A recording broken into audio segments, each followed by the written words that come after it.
Бишкекте куралдуу күчтөрдүн түзүлгөндүгүнүн 30 жылдыгына арналган салтанаттуу жыйын өттү.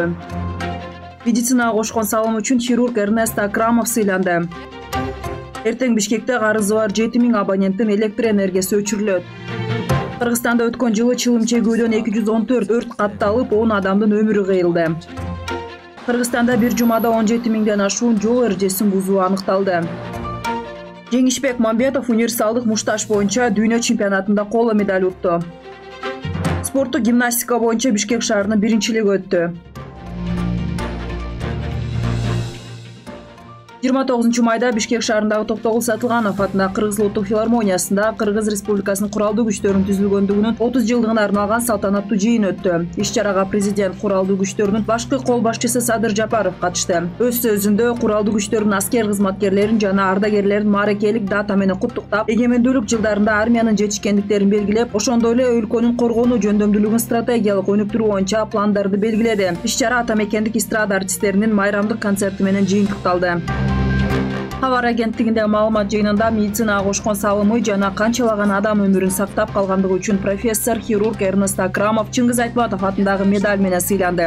Сыйлыкты коомдук ишмер Чыңгыз Айтматов атындагы Ысык көл форумунун башкы катчысы Асоль Малдакматова тапшырып, Акрамов канчалаган адамдардын өмүрүн сактап калгандыгын белгилеп өттү. Чүй облустук бириккен ооруканасына аталган бейтапкананын хирургия бөлүмүнүн башчысы профессор Кыргызстандын баатыры Эрнест Акрамовдун ысымын ыйгаруу пландалууда.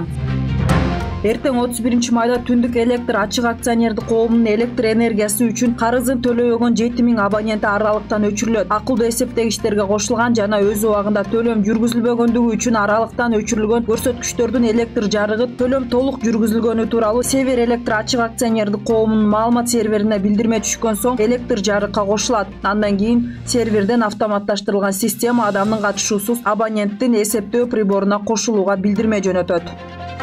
Кыргызстан эртең 31 майда чылым чегүүгө каршы күрөшүүнүн бүткүл дүйнөлүк күнүн белгилейт. Хабар агенттигинде маалымат жыйынында УКМдин өрт өчүрүү, алдын алуу жана өрттү анализдөө бөлүмүнүн башчысы Ренат Токталиев 2021 жылы өлкө аймагында 3088 өрт кырсыгы катталгандыгын айтып, Токталиев чылымдан өрт гана эмес, жарылуулар болуп, бир учурда бир нече адам жабыр тартып жаткандыгын кошумчалады.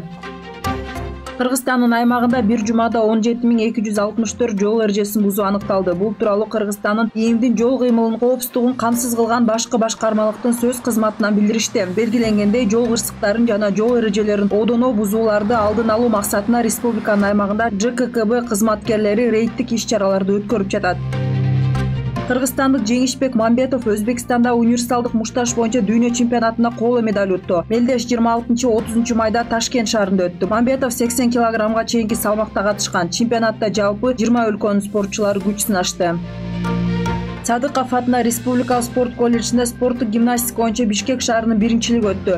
Мелдешке спорт чеберлеринин спорт чеберлигине талапкерлердин, ошондой эле чоңдордун 1-, 2-, 3 разрядтарынын программалары боюнча 19 кыз жана 19 бала катышты. Иш-чаранын максаты спорттун бул түрүн кеңири жайылтуу, күчтүү спортчуларды аныктоо жана тарбиялык иштердин жыйынтыгын чыгаруу болуп саналат. Мелдештин жеңүүчүлөрү жана байге ээлери дипломдор, медалдар жана баалуу сыйлыктар менен сыйланышты.